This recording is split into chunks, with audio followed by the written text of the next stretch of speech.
বিশ্বের অন্যতম প্রধান তেল বাণিজ্য পথ হরমুজ প্রণালীর নিয়ন্ত্রণ কার্যত নিজেদের হাতে তুলে নেওয়ার এক নজিরবিহীন ঘোষণা দিয়েছে তেহরান। মধ্যপ্রাচ্যের উত্তপ্ত পরিস্থিতির মধ্যেই ইরান সরকার একটি নোটাম বা নোটিস টু এয়ারম্যান জারি করেছে, যার মাধ্যমে হরমুজ প্রণালীর আকাশসীমায় সব ধরনের বিমান চলাচল ও কার্যক্রমের উপর কঠোর বিধিনিষেধ আরোপ করা হয়েছে। টিআরটি ওয়ার্ল্ডের প্রতিবেদনে উঠে এসেছে, ইরান ঠিক সেই মুহূর্তে এই পদক্ষেপ নিল যখন মার্কিন যুক্তরাষ্ট্র ওই অঞ্চলে তাদের সামরিক উপস্থিতি বাড়ানোর ঘোষণা দিয়েছে। মঙ্গলবার ২৭ জানুয়ারি জারি করা এই প্রজ্ঞাপন অনুযায়ী হরমুজ প্রণালীর একটি নির্দিষ্ট এলাকা জুড়ে ইরান লাইভ ফায়ার ব্যবহার করে সামরিক মহড়া চালানোর প্রস্তুতি নিচ্ছে। ২৭ থেকে ২৯ জানুয়ারি পর্যন্ত টানা ৩ দিন এই কার্যক্রম চলবে বলে জানানো হয়েছে। ইরানের এই ঘোষণার ফলে হরমুজ প্রণালীর ৫ নটিক্যাল মাইল ব্যাসার্ধের একটি বিশাল বৃত্তাকার এলাকাকে ঝুঁকিপূর্ণ জোন হিসেবে চিহ্নিত করা হয়েছে। এর অর্থ হল এই সীমানার মধ্যে দিয়ে কোনো বাণিজ্যিক বা সামরিক জাহাজ এবং বিমান চলাচল করতে পারবে না। প্রজ্ঞাপনে অত্যন্ত স্পষ্ট ভাষায় উল্লেখ করা হয়েছে, সমুদ্রপৃষ্ঠ থেকে শুরু করে ২৫,০০০ ফুট উচ্চতা পর্যন্ত আকাশসীমা সম্পূর্ণরূপে বন্ধ থাকবে। অর্থাৎ যুক্তরাষ্ট্রের কোনো যুদ্ধবিমান বা ড্রোন যদি এই উচ্চতার নিচ দিয়ে ওড়ার চেষ্টা করে, তবে সেটিকে সরাসরি টার্গেট করা হবে। ইরানের এই পদক্ষেপকে যুক্তরাষ্ট্রের জন্য একটি সরাসরি রেড সিগন্যাল হিসেবে দেখা হচ্ছে। ওয়াশিংটন এতদিন ওই অঞ্চলে অবাধে নৌ ও আকাশপথে বিচরণ করলেও তেহরানের এই সিদ্ধান্ত মার্কিন বাহিনীর গতিবিধিকে নাটকীয়ভাবে সংকুচিত করে ফেলেছে। যুক্তরাষ্ট্রের জন্য পরিস্থিতি আরও জটিল হয়ে উঠেছে সৌদি আরবের একটি সিদ্ধান্তে। রিয়াদ পরিষ্কার জানিয়ে দিয়েছে, তারা তাদের ভূখণ্ড বা আকাশসীমা ব্যবহার করে ইরানের উপর কোনো প্রকার হামলা চালাতে দেবে না। সৌদি আরবের রাষ্ট্রীয় বার্তা সংস্থা এসপিএ নিশ্চিত করেছে, সৌদি যুবরাজ ও প্রধানমন্ত্রী মোহাম্মদ বিন সালমান ইরানের প্রেসিডেন্ট মাসুদ পেজেশকিয়ানের সঙ্গে টেলিফোনে কথা বলেছেন। এই ফোনালাপে সৌদি যুবরাজ সুস্পষ্ট অবস্থান ব্যক্ত করেন। তিনি জানান, রিয়াদ তার প্রতিবেশী দেশ ইরানের নিরাপত্তার বিষয়ে সচেতন এবং যুক্তরাষ্ট্রের কোনো সামরিক অভিযানের জন্য সৌদি আরবের মাটি বা আকাশ ব্যবহার করতে দেয়া হবে না। সৌদি আরবের এই অবস্থান যুক্তরাষ্ট্রের জন্য একটি বড় ধাক্কা, কারণ মধ্যপ্রাচ্যে যুক্তরাষ্ট্রের বেশিরভাগ বড় সামরিক ঘাঁটি সৌদি আরবে অবস্থিত। পেন্টাগন যদি ইরানের উপর কোনো বিমান হামলা চালাতে চায়, তবে সৌদি আকাশসীমা ব্যবহার করা তাদের জন্য অপরিহার্য ছিল। কিন্তু রিয়াদের এই নিষেধাজ্ঞা মার্কিন যুদ্ধ বিমানগুলোর জন্য সংক্ষিপ্ত রুটগুলো বন্ধ করে দিয়েছে। শুধু তাই নয়, সৌদি যুবরাজ মোহাম্মদ বিন সালমান ইরানের প্রেসিডেন্টের সঙ্গে আঞ্চলিক স্থিতিশীলতা রক্ষার বিষয়েও বিস্তারিত আলোচনা করেছেন।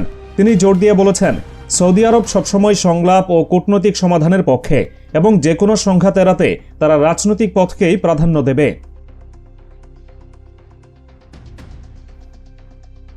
ইরানের প্রেসিডেন্ট মাসুদ পেজেশকিয়ান সৌদি যুবরাজকে আশ্বস্ত করেছেন, তেহরান আন্তর্জাতিক আইনের প্রতি শ্রদ্ধাশীল এবং তারা কোনো গায়ে পড়ে যুদ্ধ চায় না। তবে ইরানি গণমাধ্যমের খবরে বলা হয়েছে, প্রেসিডেন্ট পেজেশকিয়ান সতর্ক করে দিয়েছেন, অঞ্চলকে অস্থিতিশীল করার যে কোনো মার্কিন ষড়যন্ত্রের উপযুক্ত জবাব দিতে ইরান প্রস্তুত। সৌদি আরবের এই সিদ্ধান্তের পরপরই সংযুক্ত আরব আমিরাতও একই সুরে কথা বলেছে। ইউএই কর্তৃপক্ষ ওয়াশিংটনকে জানিয়ে দিয়েছে, তাদের জলসীমা বা আকাশসীমা ব্যবহার করে ইরানের বিরুদ্ধে কোনো প্রকার শত্রুতামূলক কার্যক্রম চালানো যাবে না। সৌদি আরব এবং সংযুক্ত আরব আমিরাতের এই যৌথ অবস্থান ট্রাম্প প্রশাসনের জন্য এক ধরনের সামরিক অবরোধ তৈরি করেছে। যুক্তরাষ্ট্রের বিমানবাহী রণতরী ইউএসএস আব্রাহাম লিঙ্কন এবং অন্যান্য যুদ্ধজাহাজ বর্তমানে মধ্যপ্রাচ্যের সাগরে অবস্থান করছে। কিন্তু উপসাগরীয় দেশগুলোর সহযোগিতা ছাড়া এই বিপুল সামরিক শক্তি ইরানের বিরুদ্ধে কার্যকর করা প্রায় অসম্ভব। পেন্টাগনের পরিকল্পনাকারীরা এখন বিকল্প পথ খুঁজতে বাধ্য হচ্ছে, যা সময় সাপেক্ষ এবং অত্যন্ত ঝুঁকিপূর্ণ। উপসাগরীয় দেশগুলোর এই নিরপেক্ষ অবস্থান প্রমাণ করে তারা যুক্তরাষ্ট্রের চেয়ে প্রতিবেশী ইরানের সঙ্গে সুসম্পর্ক বজায় রাখাকেই বেশি নিরাপদ মনে করছে। অন্যদিকে যুক্তরাষ্ট্রের এয়ারফোর্সের সেন্ট্রাল বা এএফসেন্ট জানিয়েছে, তারা মধ্যপ্রাচ্যে তাদের আওতাধীন এলাকায় কয়েকদিনব্যাপী একটি মহড়া পরিচালনা করবে। মার্কিন বাহিনীর দাবি, এই মহড়ার উদ্দেশ্য হল দ্রুত সেনা মোতায়েন এবং রসদ সরবরাহের সক্ষমতা যাচাই করা। তবে ইরানের লাইভ ফায়ার ড্রিলের ঘোষণার পর মার্কিন বাহিনীর এই মহড়াকে অনেকটা আত্মরক্ষামূলক প্রস্তুতি হিসেবেই দেখা হচ্ছে। ওয়াশিংটন থেকে বারবার বলা হচ্ছে, তেহরানের সঙ্গে উত্তেজনার প্রেক্ষাপটে সব ধরনের বিকল্প তাদের টেবিলে রয়েছে, কিন্তু বাস্তবে সেই বিকল্পগুলো প্রয়োগ করার সুযোগ ক্রমশ কমে আসছে। ইরানের কর্মকর্তারা যুক্তরাষ্ট্রের এই হুমকির জবাবে বলেছেন, যে কোনো হামলার জবাব হবে অত্যন্ত দ্রুত এবং সর্বাত্মক। ইরানের বিপ্লবী গার্ড বাহিনী বা আইআরজিসি তাদের আকাশ প্রতিরক্ষা ব্যবস্থাকে সর্বোচ্চ সতর্ক অবস্থায় রেখেছে।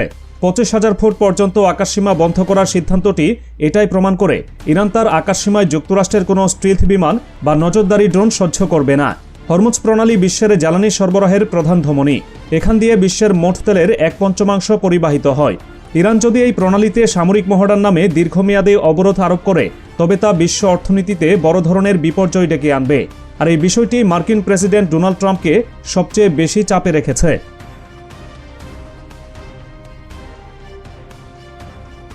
প্রেসিডেন্ট ডোনাল্ড ট্রাম্প সুইজারল্যান্ডের দাভোসে বিশ্ব অর্থনৈতিক ফোরামে অংশ নিয়ে ফেরার পথে এয়ারফোর্স ওয়ানের সাংবাদিকদের সঙ্গে কথা বলেন।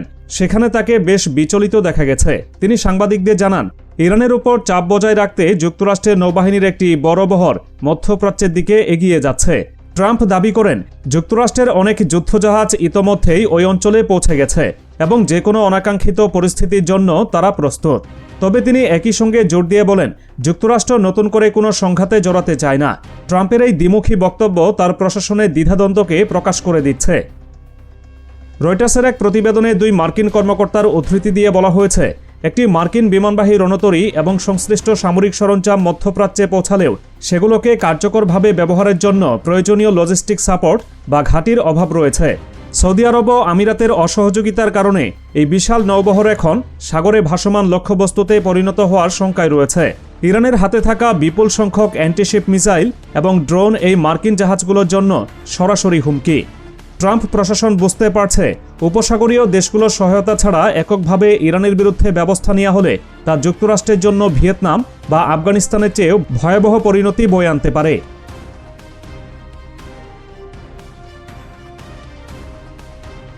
সামরিক পথে সুবিধা করতে না পেরে যুক্তরাষ্ট্র এবং তার পশ্চিমা মিত্ররা এখন ইরানের অভ্যন্তরীণ পরিস্থিতিকে হাতিয়ার করার চেষ্টা করছে। আন্তর্জাতিক মানবাধিকার সংগঠনগুলো ইরানের সাম্প্রতিক বিক্ষোভ নিয়ে উদ্বেগ প্রকাশ করেছে এবং দাবি করছে যে নিরাপত্তা বাহিনীর সঙ্গে সংঘর্ষে হাজারো মানুষের মৃত্যু হয়েছে। 1979 সালের ইসলামী বিপ্লবের পর এটিকে সবচেয়ে বড় দমন-পীড়নের ঘটনা হিসেবে চিত্রিত করার চেষ্টা করছে পশ্চিমা মিডিয়া। তবে তেহরান এই অভিযোগগুলোকে সম্পূর্ণ প্রত্যাখ্যান করেছে। ইরানি কর্তৃপক্ষের মতে দেশের ভেতরে অস্থিরতা ও প্রাণহানির জন্য সাধারণ জনগণ দায়ী নয়, বরং এর পেছনে রয়েছে বিদেশে অবস্থানরত বিরোধী গোষ্ঠী এবং পশ্চিমা গোয়েন্দা সংস্থাগুলোর মদতপুষ্ট সন্ত্রাসীরা।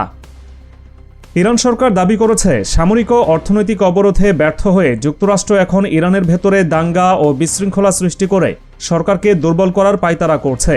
তেহরানের মতে অভ্যন্তরীণ পরিস্থিতিকে আন্তর্জাতিক অঙ্গনে ভিন্নভাবে উপস্থাপন করে ইরানের উপর আরও চাপ সৃষ্টির এটি একটি পুরনো পশ্চিমা ব্লুপ্রিন্ট।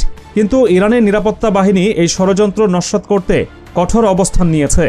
বিদেশের সার্বভৌমত্ব রক্ষায় ইরান যে বাইরের এবং ভেতরের উভয় শত্রুর বিরুদ্ধে সমানতালে লড়তে প্রস্তুত তা তাদের সাম্প্রতিক কর্মকাণ্ডে স্পষ্ট।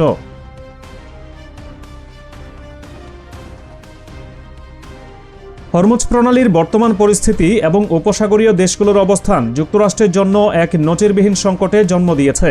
একদিকে ইরান তার আকাশসীমা এবং জলসীমায় পূর্ণ নিয়ন্ত্রণ প্রতিষ্ঠা করেছে, অন্যদিকে সৌদি আরব ও আরব আমিরাতের মতো দীর্ঘদিনের মিত্ররা যুক্তরাষ্ট্রের যুদ্ধের রথকে থামিয়ে দিয়েছে। ট্রাম্পের হাতে এখন ইরানে হামলা করার মতো কোনো নিরাপদ করিডোর নেই।